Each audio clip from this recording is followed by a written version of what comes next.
Welcome to Not Milk Never Milk. Subscribe if you're lactose intolerant. You start by placing the audio controller module in replicated storage or server script service, so both server and client can require it. Once done, gather your audio ID and confirm they are uploaded and accessible. This avoids runtime failures. Next, create a remote event to transmit play, stop, and parameter updates from client to server. Make sure to name it clearly so scripts can reference it without ambiguity. This sets the project structure and the first actionable components you need to run audio reliably.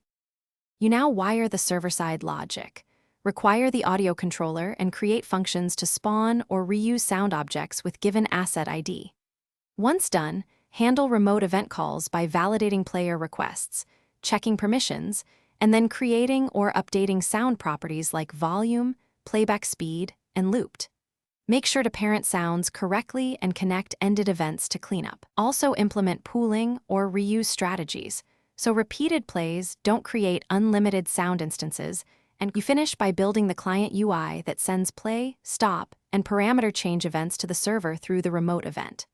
Once done, request the current sound state when a player joins so the client UI reflects what's playing.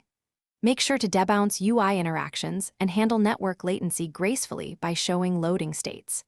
If something goes wrong, check console errors, verify asset ID and permissions, and ensure remote event names match. This single troubleshooting step solves most sync and playback failures. Thanks for watching. If this was helpful, leave a like and consider subscribing. See you next time.